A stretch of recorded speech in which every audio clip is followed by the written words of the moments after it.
Hi everyone, it's Henry here, and in this video I'm going to be painting up my first ever Leman Russ battle tank. So Games Workshop a few weeks ago sent us through the Solar Auxilia battle group box, and you'll know if you've been watching recently that I've been going through that box painting up the different units in it in tons of different schemes for Solar Auxilia. Well, this one is for my own personal collection, and what I wanted to do was create a bigger version of all the tanks I've been painting for my Legions Imperialis Solar Force. Now, if it's not clear, the inspiration for this is very heavily the sort of Siege of Rax era Imperial Armour Renegade Guard, and this is the kind of thing that I really love. If I'm given my own time to do my own stuff, this is where I probably get the most joy with my painting. So for this, my challenge was to look at all of those incredible models, look at all of the stuff from that era of Forge World, and think, right, what kind of styles and things can I take from that are robust enough and efficient enough to do across an army project. So something I'm going to be playing with, and I want to be, finishing units in a timely fashion. And this is what I've come up with. So I hope you enjoy. Let's paint.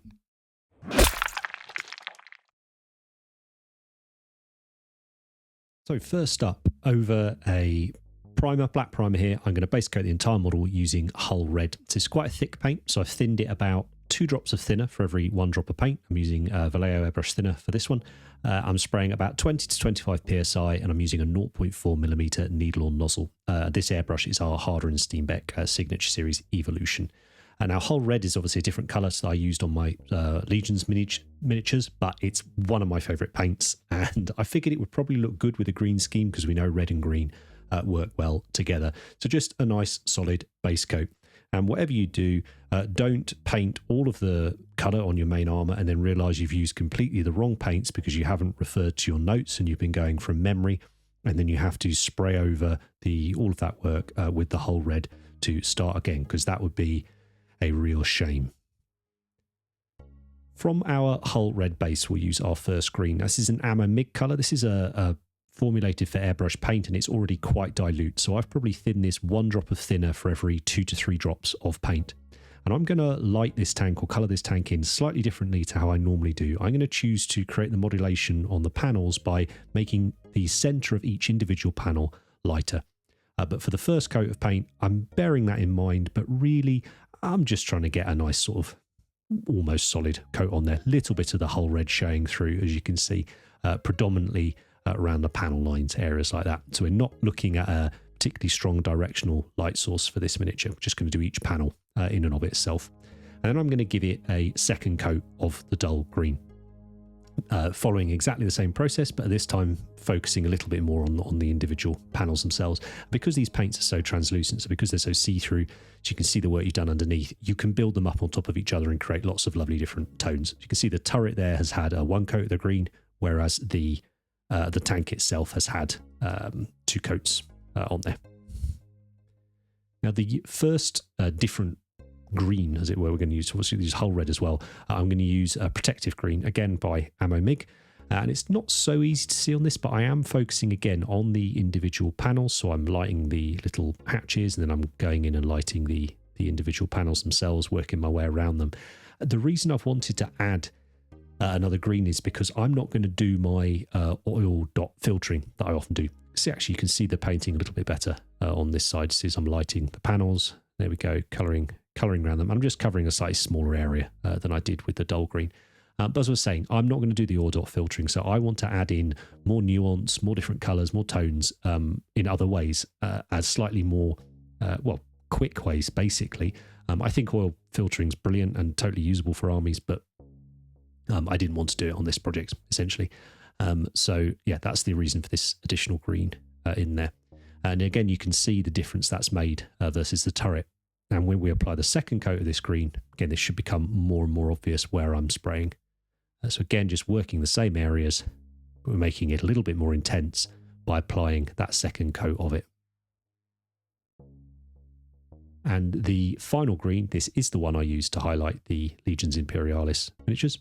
And this is the US interior something green. It'll have come up on the screen. And this one should be way more obvious where I'm colouring in. So you can see much more pale, much brighter, but we can still see a little bit of the previous layers showing through. It's been really fun focusing on these techniques that haven't done for a long time. I used to love painting like this, and I haven't painted this sort of thing for quite a while, largely because I don't paint vehicles on the channel that much. And I do enjoy the modulation style where we have a directional light source and we create that light and shadow across the panels accordingly. But this one I think it's just a style I love and I haven't done for ages. And this whole thing is meant to be an homage to that Imperial Armour style of painting. So there we go. You can see the turret. It's had the previous greens on, but it hasn't had this nice final light coat on there. And repeat the process. A little bit quicker. It's a really nice sort of fast way of painting, to be honest with you, because you're really just colouring in. You're just following the shapes that are on the model. And now I'm going to mask it off in preparation for the stripes or for the additional banding that I'm going to put on there. And I'm just using Tamiya tape here. I just wanted to say a quick thank you to those of you that support us over on Patreon. We massively appreciate it. Myself and Andy, you have allowed us to go full time with Cult of Paint. So you get videos over here each week. You get videos over on Patreon most weeks. That tends to be where Andy does his stuff because they'll often be 4 or 5 parters, often on display level miniatures, but we'll also focus on our own personal army projects on there as well. So yeah, it just massively appreciate it. And if for whatever reason you can't support us over there, then subscribes, comments and stuff on the YouTube videos make a huge difference. When you're a little channel like ours, just trying to grow organically without necessarily following trends and clickbaity things and all the rest of it.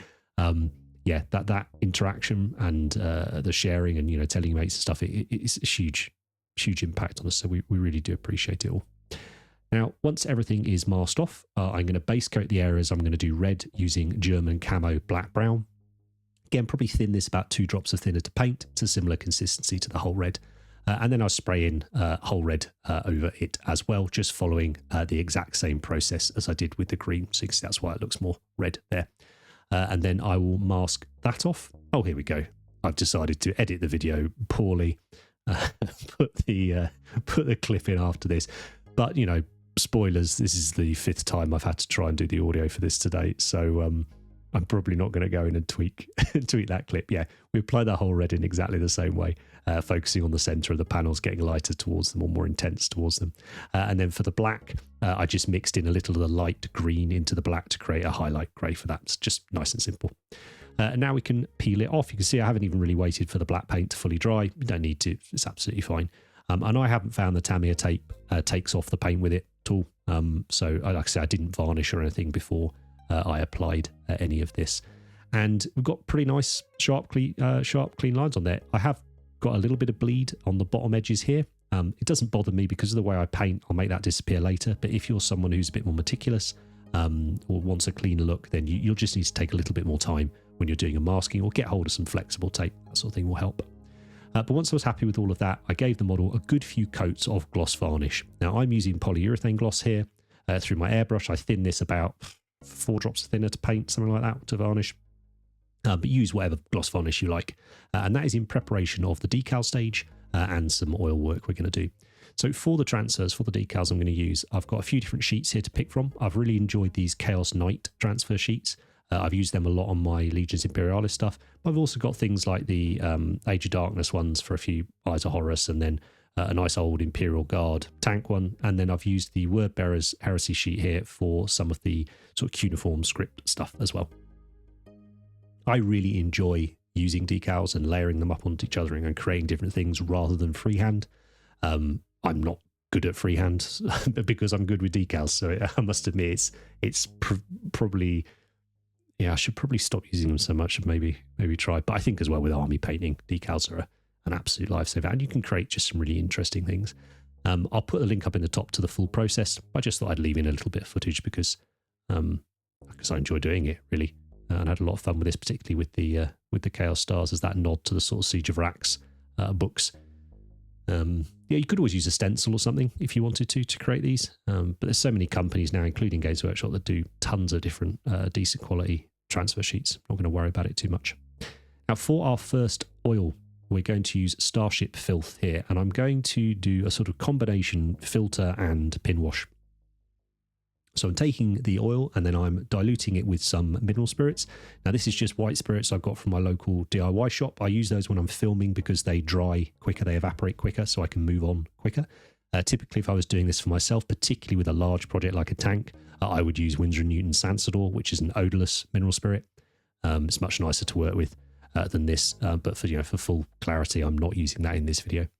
And I'm mixing that up into a wash consistency. But what I've got here is a piece of plasticard, and I can show you the exact sort of consistency we're talking about. I don't check it like this. I tend to just check mine on the model once I start painting it, but quite a few of you have asked. So hopefully that gives you an idea of a sort of starting point that I'm aiming for. And now with a nice large brush, I'm using an old sable brush here that's no good for painting normally with anymore. But it's a nice large brush. It can hold a lot of paint. And I'm just going to carefully cover the entire tank. So I'm going to work panel by panel, but I'm not just slopping it on. I don't particularly like that style of painting. I don't want to have to do loads and loads of cleanup work. I would rather apply it more carefully and have less cleanup work to do later on. So I'm just following my way around, and because of that solvent base to it and because of that slight gloss finish we've got, it's just going to run into the recesses really nicely, create a little bit of contrast and definition there. When it dries, it won't be as full on as it looks when it's wet, but it's still a lovely effect. And then once I've done the whole tank, I go back to the first sort of panel, and then I'm just going to soften it up a little here. And this is just a dry brush, nice soft dry brush. And you see I'm pulling top to bottom, so I create a few little streaks where it catches some of that oil paint that's collected around certain features.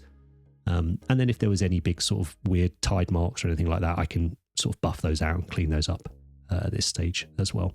If the paint is too wet at this point, this will just take it off the model. So it's best to wait for it to be sort of to look dry, even if it's not necessarily touch dry.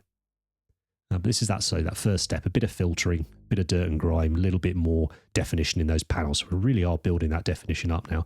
And I'm going in here now with a very dilute mix of Thondia brown.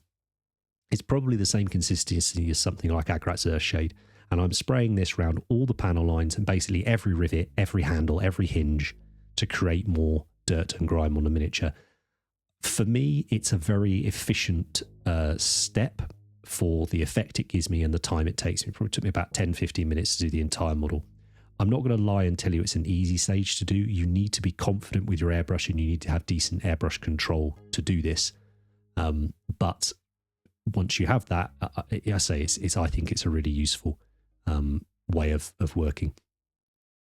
It's just been lovely using all these techniques, that I've wanted to for ages.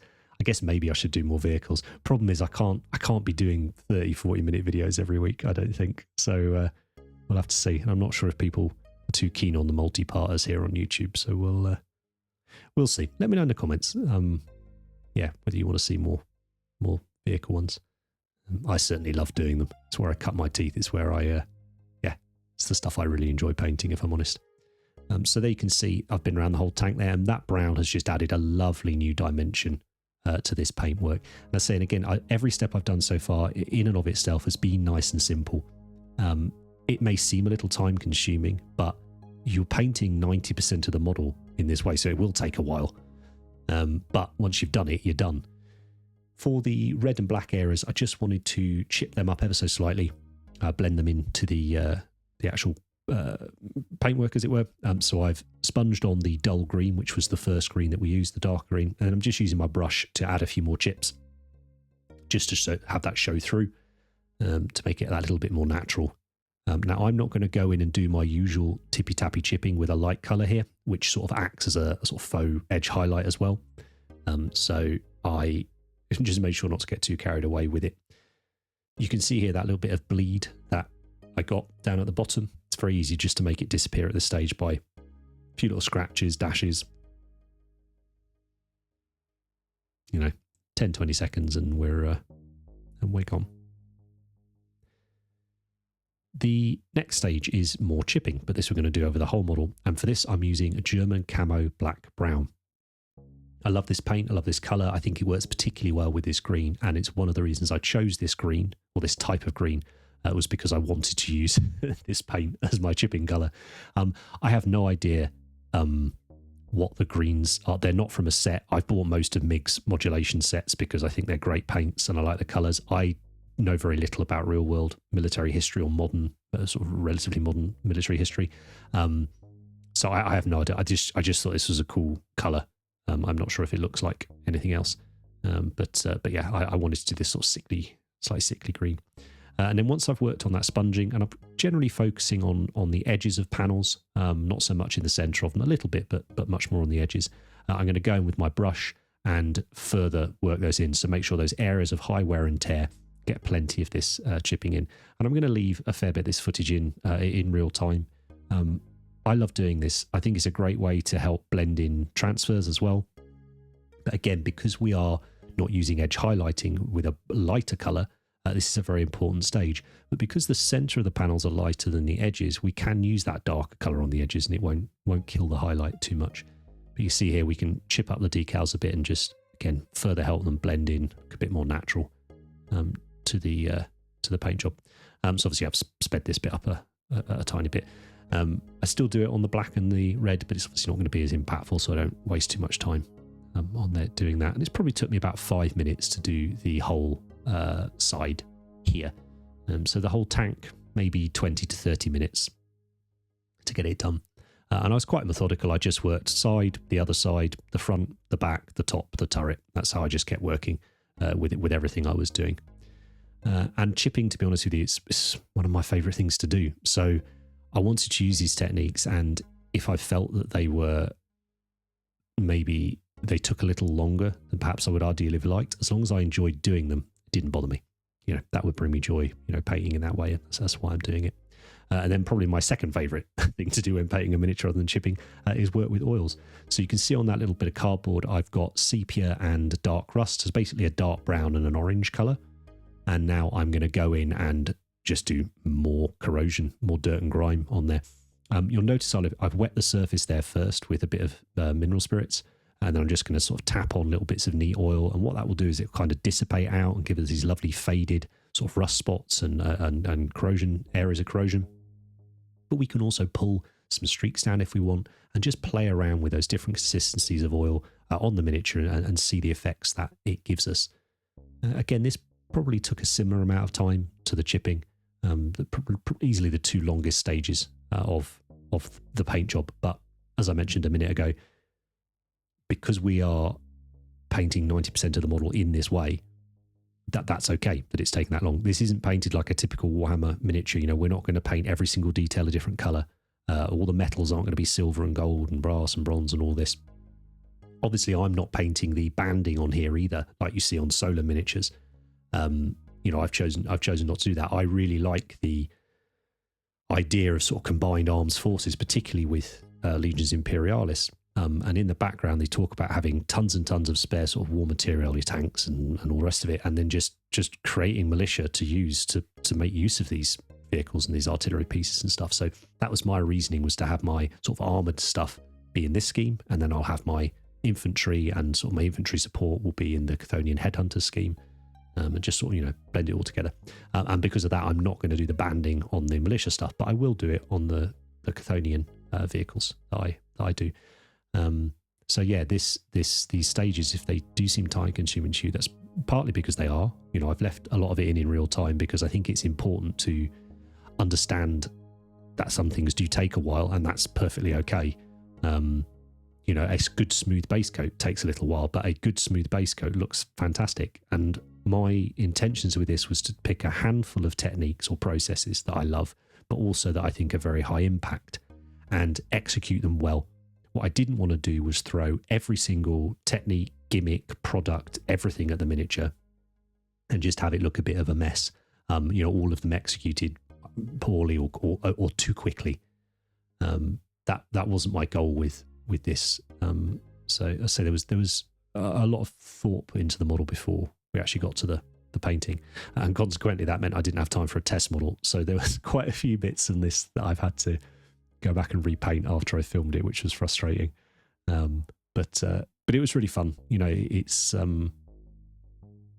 it was just fun. Just getting to do these things that I don't often get to do now. So yeah, I hope you're enjoying watching it. If you muck a bit up with this, you just get some thinners and thin it out and erase it effectively. It's important as well that you just leave some areas with nothing as well.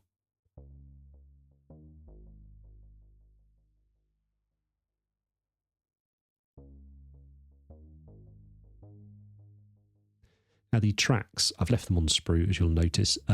Ignore the fact that they're orange. I tried something out and it didn't work. So imagine they're just black. I'm base coating them using a 50-50 mix of Rhinox Hide paint and metal slag pigments, weather in powder from MIG. I've then thinned that mix. I don't know if 2 times as much thinner as there is mixture in there, something like that. Again, spraying at normal PSI, all the rest of it. You can absolutely do this with pigments and spray them through. It's absolutely fine. The reason I've added the pigments to the mix is because I wanted to get a very fine texture into the tracks. I wanted them to look like a sort of cast metal, and I just love how it looks. So that was the reasoning for that. Then I'm going to use an enamel wash called Tracks Wash. It's slightly orangey. It's really, really nice, but it's not as vibrant as that one I used before. And this is just undiluted straight from the pot and then straight over. And again, much like the oil paints, it's not going to interact with the acrylics, providing the acrylics are dry. The oils and the enamels and the white spirit won't have any interaction, and vice versa. Once these are dry, we can paint over the top of them with acrylics. Now, if I was leaving the tracks as is, so all metal, I would take some graphite powder like I've got here, or some metallic pigment I've got here, pop it on my finger, and then just rub that into the tracks. It's a really, really quick way of metaling them up. But I want my army to be based in sort of urban conflict areas. And because of that, I'm going to have the little rubber blocks painted on my tracks that allow them to drive on the roads and whatnot. So I will paint those in using a mixture, a grey I made up to get the colour I wanted. This is Eshin and Corvus Black to get this mixture. So yeah, I would not do that graphite stage. I will do it a little bit later. You'll see me do it. But yeah, I just wanted to show you what I'd do if I wasn't doing it. And then I've used that same grey mixture for the handful of other bits on the model that I have decided are a sort of rubber colour. Now, really quickly, because I forgot and tried to film it, a few of you asked how I did the black autocannon on the Sentinel the other week.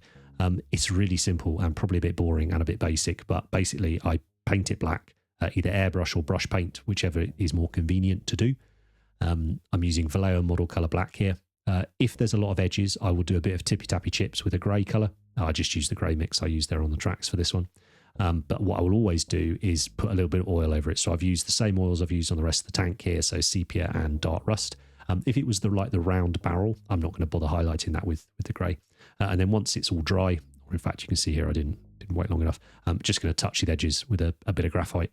Just to bring a little bit of silver chipping to it, and that's it. That's all I do. I really like the look, that kind of powder coated look, but yeah, certainly not for everyone. Now, a few last effects to do, and we're almost there. I'm going to use Agraxz Earthshade here, just neat through the airbrush. I haven't done anything with it, just popped it in, and I'm going to build up some areas of heat discoloration or sort of scorching on the end of the barrel here. It's called a muzzle brake. I'm going to say muzzle brake. I'm going to do, it's probably wrong. I'm going to brown up the end of the barrel here. And then once that's dry, I'm going to take very, very thinned black. Again, model color black's what I'm using. Probably thin this 4 or 5 drops thinner to paint. So a similar consistency as the wash. And just build that up again on the end. So a bit of sort of soot that's built up there. And I've also done this on the exhaust, you can see here. At the back, it's a fun little effect. Is it gimmicky? I don't know. I think it's more of an effect than a gimmick, and I think it's quite impactful for the time that it takes.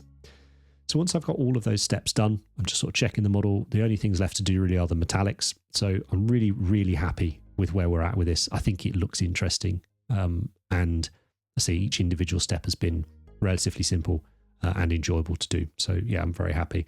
So the final finish I've gone for is a 50-50 mix of matte and ultra matte.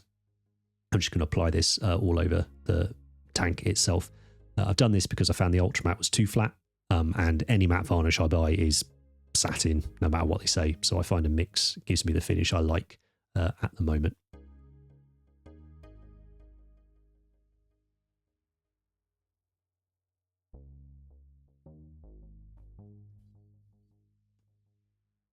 Obviously, I've glued the tracks on as well as you can see. For the lenses, same as I've done on the Sentinel, just using Tamiya clears over a chrome silver base coat. I know many people won't like this look. I love it, and this tank's for me. So there you go. I hope you don't mind me sort of painting something purely for me on this one and trying to document it. I hope you can still take some interesting bits and bobs from there. This is how I would do the silver on the tracks for mine, where I've painted in the rubber blocks. So it's a graphite stick this time, so you could just use a pencil if you wanted, or like earlier, like I did with my finger, or you could just dry brush silver on if you want. But I remember seeing this technique 10, 15 years ago. Scale modelers use it all the time. I love it. I think it's really cool. And I don't get an opportunity to do it very often. So I decided to do that with this. And then on a couple of areas of real high wear and tear, I'm just going to run it along there as well, just to create really, really sort of fresh damage that's occurred. And again, more damage that's been caused by, the pintle weapon sliding along there, or something repeatedly sort of moving and revealing the bare metal, not letting the corrosion have time to build up. And then lastly, it's the effects for the tracks, so the sort of earth and dirt and dust and mud. So say not too muddy for me, because I'm wanting to sort of do urban style. And I want to use pigments. Now, you can use pigments, you can build them up, use fixed stiffs, spirits, whatever, and create real texture on the miniature, but I think it's a bit too fragile for gaming. So I felt a good compromise was to create a pigment wash. So here I'm just using airbrush thinner to make the mixture up with. It's probably about 50-50 mix of the airbrush thinner to the powder. It's quite a thick mix. And then we're going to apply this like this. This will fix itself onto the model. It's really robust, but we still get that nice kind of effect that you get from using powders. So initially I've done a sort of all-over wash with the darker colour, with the metal slag. If you get a little bit on the hull, there's no harm there either, because you would get a bit of dust and stuff build up there. And then once that was dry, I just pop the hairdryer on it for like 30 seconds. I just apply less of the light colour. The lighter colours can be quite overpowering if you use them too much. So being a bit more sparing with that. If you do get some on where you don't want it and it goes dry, just use some clean airbrush thinner and you can just remove it, much like you can with oil paint and mineral spirits. So yeah, don't worry too much about that. I just love the look it gives you. And there we are. That is the tank done. The little chap, the commander up in the top, don't worry about him. I had about 15 minutes left. I thought it would be really cool to pop one in there. So I painted it up. He's one of the Renegade cultists from the Blackstone Fortress box. I probably will do my militia, not dissimilar to that colour-wise, but I probably won't paint them exactly like that. So I've not bothered documenting it because, it's just there to look a bit fun in the picture. And also, again, it's my first Leman Russ model, so I wanted to do my drive me closer so I can hit with my sword, tank commander thing. There's not much more to say really about this miniature other than I've absolutely loved it. Very few stages, all of them incredibly enjoyable. And I am so grateful to painters like Phil Straczynskis, like Mark Bedford, for the work that they did in the Imperial Armour books, and bringing those scale modelling, military modelling techniques and sort of showing them on Warhammer miniatures. And it made me go and buy books and watch things by people like Adam Wilder, Michael Rinaldi, Mig Jimenez, which is the MiG from Ammo MiG. These guys are incredible at what they do. And yes, the majority of their stuff is display miniatures, but it was really fun sort of looking through all the techniques and the effects that they get from them and going, okay, what if this is robust enough? What if this is durable enough to do on an army? And also what can I do in a realistic time frame? And I've loved it, and I genuinely think I've achieved it. The challenge now will be going away and doing a couple more Russ and seeing just how it works. But I have decent experience, with commission painting and doing these videos of understanding how long things take, and I'm confident that this scheme is doable. You're not smashing an army out in a weekend, but that's not the purpose. The purpose is to enjoy the whole process, from the theory crafting of it to the painting of it to the gaming with it. And that was one of the most important factors, other than having to enjoy it all, was how is this going to look on the table 3 foot away? And I can very happily report that I think it looks great. You can pick out all the parts, and a lot of that is to do with that different style of modulation on the panels. But also, just colour choices and things like that. So yeah, thank you ever so much for letting me do these these Solar Auxilia stuff. I know we've had a month or so of Heresy. I've got about 4 or 5 weeks more of Heresy stuff I'd really like to do.